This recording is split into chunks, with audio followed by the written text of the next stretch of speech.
So we're going to go back and go to the Ukraine and see where my Ukrainian heritage comes from. So there we are, sitting in the middle of Bila, looking at photos of ourselves from 20 years ago. I never, in my wildest dreams, would have thought this was going to happen.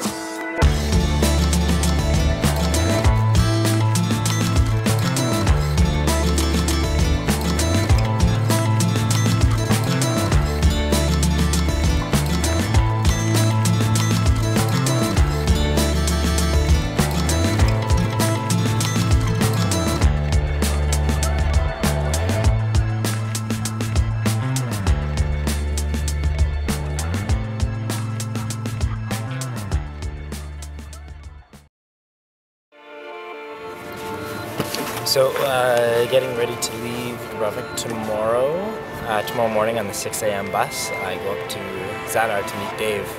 A little bit sad because 6 months of living in Dubrovnik is coming to an end for me. You know, working at the hostel has been fantastic, doing my tours, taking people to all the cool sites that I've been able to share with them.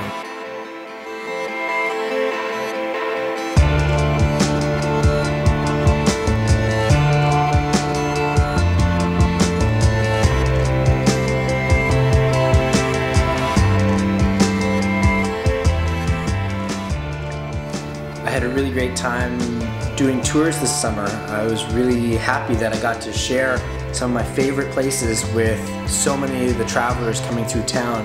It took me a long time. I had to actually make quite a large sacrifice when I was back in Vancouver to actually come back here and get to hang out in Dubrovnik for 6 months. To see that look on people's face and how they react when they see something new and they get to experience something new like that. You know, it's what makes traveling worthwhile at the end of the day. For me right now, it's a really neat opportunity to go and explore the rest of Croatia. So I'm meeting up with Emmett, meeting up with Miles, meeting up with Dave. We're going to go east from Zadar to Zagreb to Belgrade and see from my own eyes, you know, how the history of this country has shaped its current day status. Life is pretty short, and it's not that often that you get this kind of opportunity, so I'm looking forward to it, and I'm looking forward to spending time with my siblings and getting to create new memories together so that one day we look back and we can have a good laugh about stuff.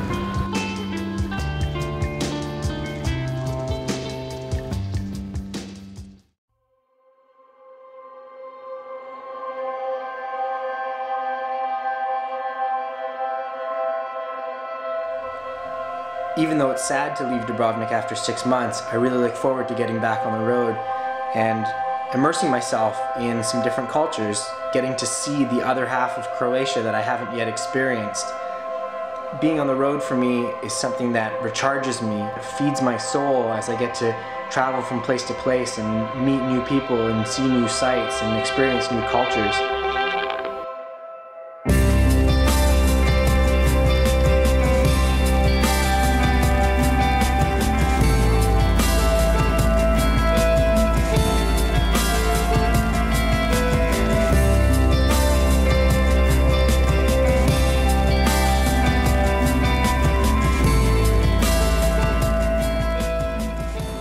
I came from London, Fraser and Dave came from Ljubljana in Slovenia. So yeah, we're excited. We don't know what's in Belgrade or if there's anything to do. We'll soon find out. It's a 6-hour train ride, so if our train makes it on time, we'll be there by about 5 o'clock tonight.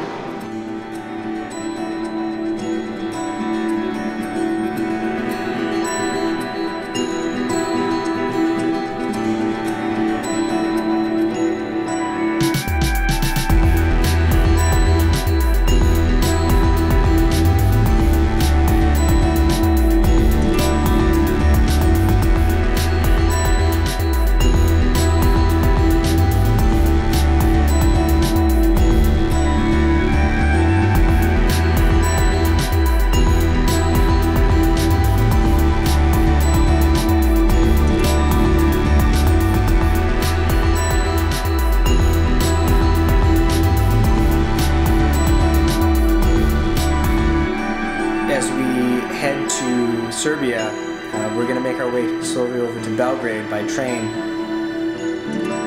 for me, I know that it does have a dark past when it comes to the history of the Yugoslav War. But at the same time, it is a focal point for a lot of very interesting points in history, and we wouldn't be doing the Balkans justice if we didn't actually go to Belgrade to see it for ourselves.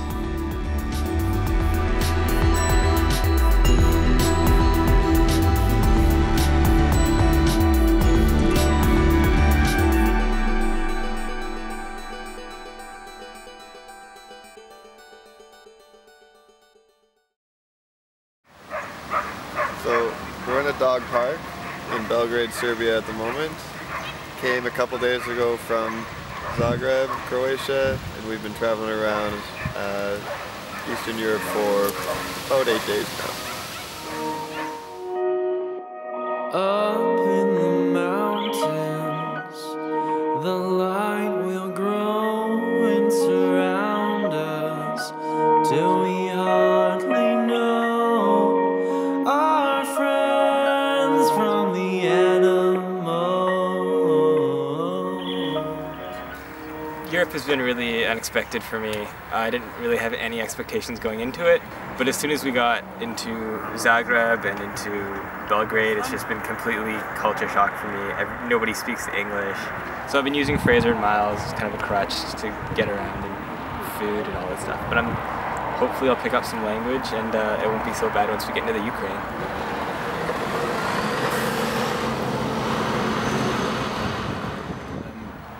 I've kind of traveled enough to see the difference in culture and see how countries do things differently. This is a good start. This is all Cyrillic and it's hard to get around as it is. Ukraine's not going to be much easier. It's not as contrast from Western Europe as I maybe thought some of it might be, but there's definitely some differences, especially once you get outside the cities.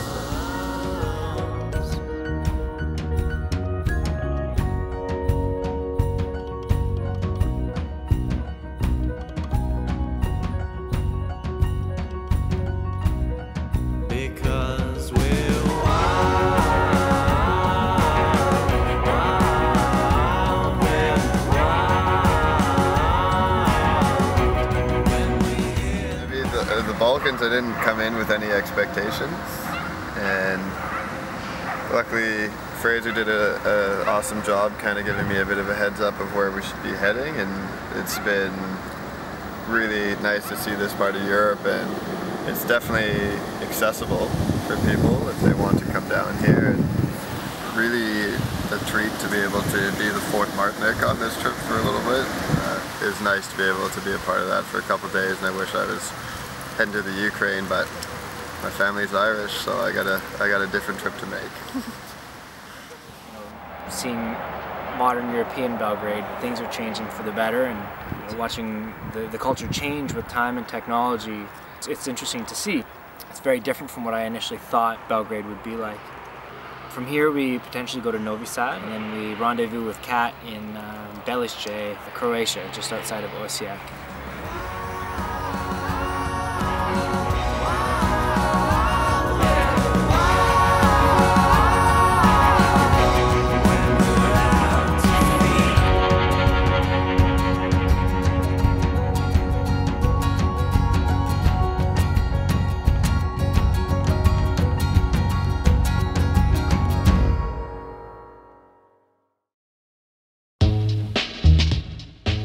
So we've left Belgrade and we're heading back to Croatia to meet up with my good friend Kat, who lives in a small town called Balkans, which is just outside of Osijek.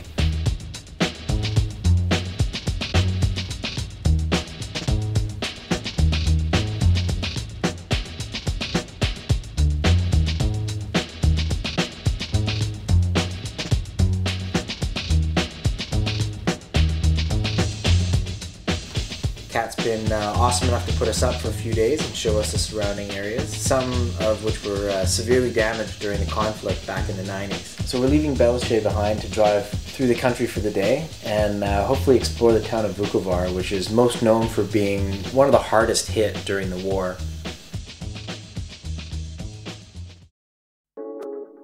Fortunately for us, in North America, we've never had to experience this type of tension and this type of conflict. It's a very foreign feeling to be here and to get to see a place that 20 years ago was completely volatile and full of violence. It's sad that we have to, when we have visitors here, that one thing that we do have to show them is the war. I don't know how much I like that, but at the same time, if someone does visit the region, it's such an important part of the history that you have to go and you have to show them that.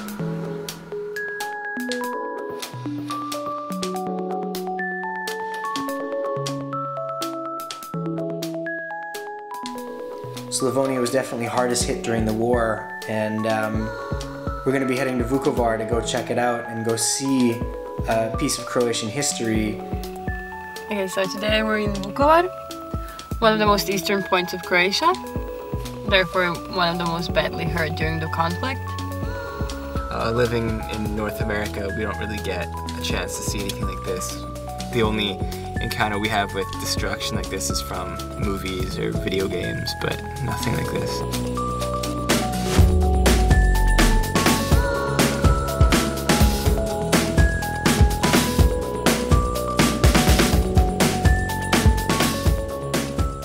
Okay, so one image that everyone saw from the civil war in Croatia was the damaged water tower in Vukovar that was heavily bombed but still remained standing. After the war, a lot of people considered this image to be that one photo that represents the war, so they decided that they will not rebuild the water tower, but they will just leave it the way it is, just to remind people of what happened and I guess of what to avoid in the future. Next we're gonna go to Ovčara, the hospital, the place where the big massacre took place in Vukovar. So they took all these people from the hospital and they killed all of them, including doctors and sick people who were in there. And now it's turned into a museum and a memorial, so we're gonna go and see if we can find out what happened.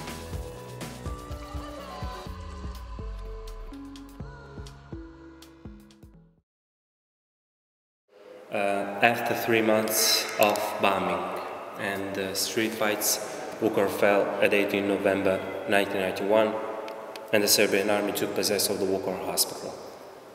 In hospital, at the 20th, they rounded up all the civilians, wounded men, and hospital staff, exactly 261 persons, and brought them here in this hangar. Now you see all of these people from the hospital were brought to here first to be beaten and tortured by them, and 4 of them died that same day from that beatings. They were all taken away with military trucks in groups by 10, 2 kilometers down this road to a mass gravesite where they were all shot and finally buried together. The youngest victim was only 16 years old, the oldest was 72, and the victims were also 3 women, one of them was pregnant.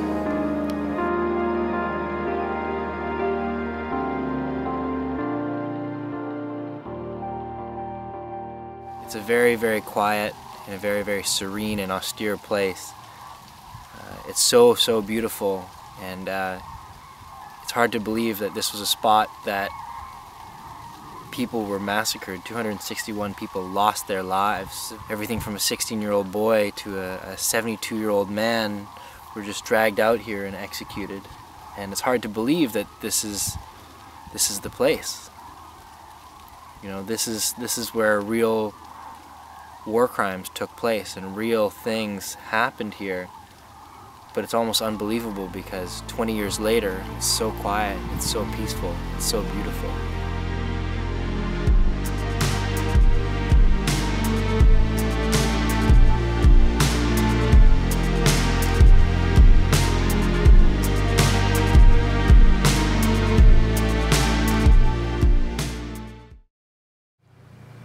Okay, so we're in Ilok, the most eastern point of Croatia, in search of the biggest barrel.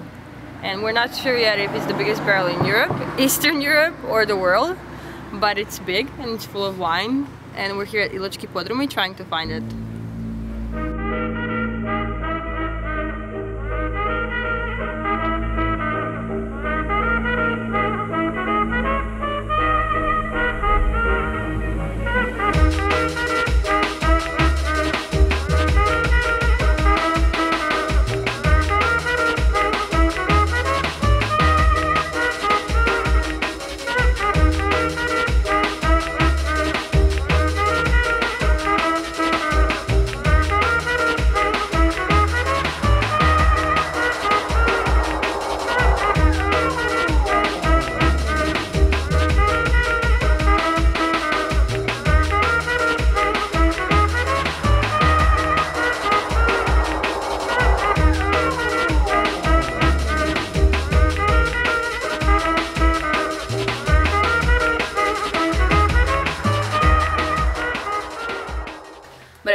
Vukovar, we went to Ilok. That was the first time for me as well.